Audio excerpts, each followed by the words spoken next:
Yan talaga trabaho namin, mga kapuso. Doon nag-umpisa si Mel na magbalita kagabi sa 24. Cool na cool eh.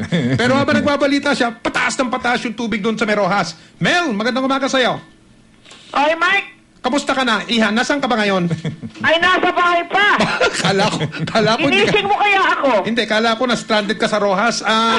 Okay, nananawagan na tayo, no? Sa GMA Kapuso Foundation, Mel? Oo, nadinig ko nga yung panawagan mo. Pero sa totoo lang, gising ako nung sabihin mong pinsa mo pala si Dingdong Dante. Oh, hindi niya nga lang alam yon, pero magpinsan kami sa labas. Maniwala? Oo, okay. Hindi ba? May teleton tayo eh. Oo, may teleton tayo, di ba? Yung mga stars at mga artists ng GMA Kapuso Foundation. Oo. So ngayon pa lang nga, Mike, no, magpasalamat na tayo sa lahat ng mga tumugon sa panawagan natin dyan sa teleton na yan, no? Ayan, kung at bukas sa mga nag-donate sa ating kahapon. Kung bukas ka sa GMA News TV, ayan, no, pinapakita natin yung teleton operation center natin, no? Buhay na buhay, ang aga-aga, yan. Nagsasagutan. Sino-sino yung mga nandun?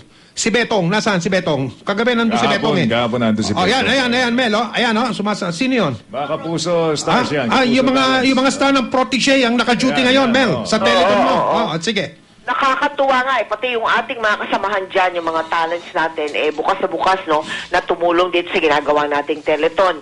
Ngayon, kagabi, ang mga napaglingkuran na natin, at nais kong banggitin ito, no, para malaman naman ng mga donors natin na talagang nagtatrabaho tayo, no, para iparating ang kanilang mga donasyon sa mga taong nangangailangan.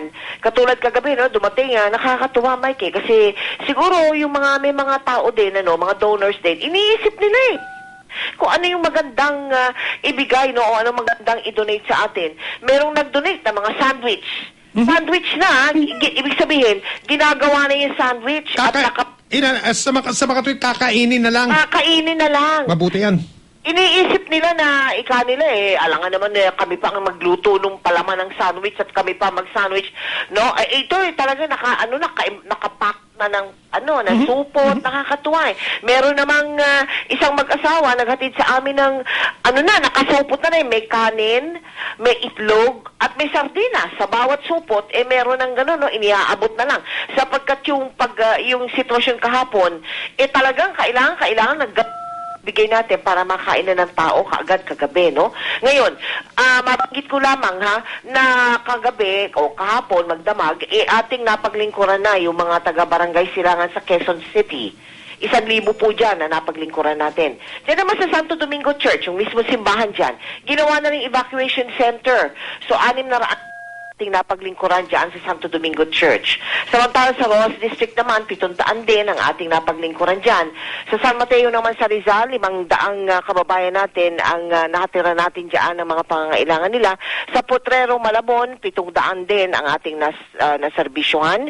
Sa Provident Village sa Marikina kagabi, alamin mo na nakatutuwa naman na tayo naman ay pinahiram ng amphibian kagabi ng pinsan ko. Pasalamat ako kay Rufing Tiangco at pinahirap isang amphibian truck nila. Kaya marami tayong na rescue diyan mismo sa Provident Village sa Marikina. Ito magdamagang kagabi. Kung hindi tayo, alam mo ba Mike, ako dapat ang Ako dapat ang nagre-rescue operations doon sa kasama natin isang contingent ng Philippine Navy at para sana yung mga kababayan natin. May nakita akong truck ng Philippine Navy dito sa may tanggapan ng GMA Kapuso Foundation kanina madaling araw. Yun yung mga tumutulong sa atin para pasukin yung mga malalalimang tubig. Pero kagabi, amphibian truck ang pinahiram sa atin. Amphibian. Ngayon, naantala lang sila para sa 24 oras. Pero dapat sana, ang inuna sana namin doon, yung Rojas District mismo, kung saan ako naroon kagabi, no? Pero naantala yung pagdating nila dahil sila nag-rescue pa rin sa Malabon, medyo na-delay. Pero after that, nagpunta yun sa Provident Village kasama yung team ng GMA Kapuso Foundation. Nag-feeding din tayo sa Santa Lucia kahapon ng ready-to-eat food sa Angono, sa Rizal at sa Tumana sa Marikina. Tayo din nakapaglingkod kahapon. So, yan ay parang accomplishment report na binibigay ko para sa mga taong tumutulong sa atin at naniniwala, sumusuporta sa ginagawa nating relief operation. At uulitin natin, Mel, no? Pwede nilang dalhin, katulad ng mga yung pahayagang business world, Nangangalap sila ngayon ng mga relief goods. At nag-text nga rito, yun si Irish at tinatanong saan nila pwedeng dalhin. Ito, dadalhin nyo po yan sa, ayan, malapit lang, ang Business World, dito lang yata sa Menyo Manila yan. Dito, dalhin nyo rito sa GMA Kapuso Foundation, sa may GMA complex, sa kanto ng Timog Avenue at ng Quezon Avenue. Tumawag kayo sa teleponong ito, 981-1950. Yan ang telepono ng Teleton natin, 981-1950. Tumawag na po kayo ngayon. Ayan, masasagot sa inyo yung mga tiga-Protege. Pakita natin ulit direct. Ito naman ang mga linya ng telepono ng GMA Kapuso Foundation mismo. 928-4299. 928-4299 o kaya 928-9351. 928-9351. Ang kailangan natin, bigas, delata, bottled water, lalong-lalo na tubig, mga kapuso, at mga damit. Huwag na kayo magpadala ng mga gown. Hindi naman magagamit yan, Mariosep. O magpunta kayo sa kahit anong sangay na Metrobank. Meron pong peso savings account. Tanungin nyo na lang po yung account ng, ito po pangalan ng account, GMA Kapuso Foundation Incorporated. GMA Kapuso Foundation Incorporated, Mel. Correct. At syempre, nagpapasalamat ako sa iyo at sa mga kasamahan natin niya sa DCWB, no, sa pagtulong sa amin dito, no. Hindi namin, we can't do this alone, sabi nga nila, no. Kaya maraming salamat sa inyo. At alam mo, mahabang trabahuhan pa ito, Mike, no. Ay, Sa pa lang. nako. Tingnan ito, Kalawak ng dapat natin paglingkuran, talagang umpisa pa lang ito. umpisa pa lang, kaya nga, umpisa pa lang. So, maraming salamat sa inyo, Mike. Okay, At, salamat din, Mel, ha? At sige, tulog na ulit. Tulog na ulit at magpalakas ka ulit para Paano mamaya... matutulog ulit eh? Mamaya- Ginulantang mo na eh. Ay, mamayang gabi ulit. magkita tayo. Saan ka man pupulutin ulit mamaya, ha?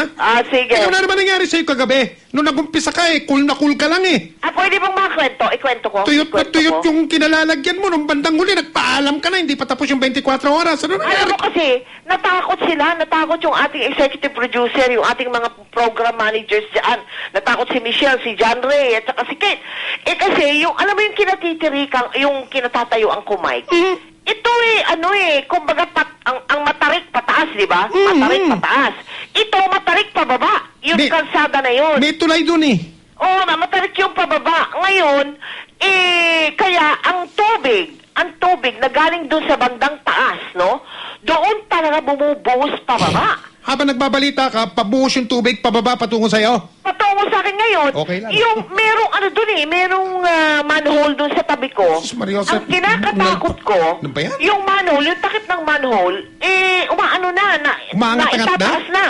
Naiaangat na nung pressure ng tubig sa ilalim Sa niya. tabi mo mismo. Oo, sa tabi ko mismo.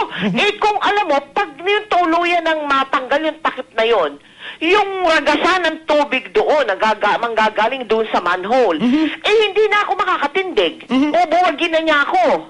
You know what I mean? Tapos, Mabubuwag na niya ako sa lakas ng pressure ng manggagaling. Kasabay niyan, bumubuhos pa yung ulan. Bubuhos pa yung ulan. Ay, Kasabay ayos. pa niya na, basang-basa na ako yung aking denim sa suot. Ang bigat na, hindi ko na Dahil sa hindi ko basa, na okay. maiapak yung aking mga legs, no? Dahil ang bigat-bigat na ng pantalon na suot ko. Anyway, syempre, talagang ganun lang Sige, ang hanggang sa susunod na kapatid. Talagang ganyan. Trabaho natin yan. Mission natin yan. Lalo na Oo, pag ganitong talagang oras. ganun Dito lang tayo yan, kailangan oo. maganyan. Sige, Mel, salamat at pasensya ka na. Nagising ka na. Alam namin, napuyat ka rin. At patuloy kang tumututok dito sa Teleton, pati na doon sa mga nagmamagandang loob para doon sa mga nabiktima ng ayan yung amphibian mo. Nakikita na namin ngayon. May video tayo sa GMA News TV. Sige, Mel, salamat sa inyo at sa Thank GMA you. Kapuso Magandang umaga Foundation. po sa inyong lahat. Thank Magandang you. umaga. Si Mel Tiangco po, ang Executive Vice President at Chief Operating Officer ng GMA Kapuso Foundation.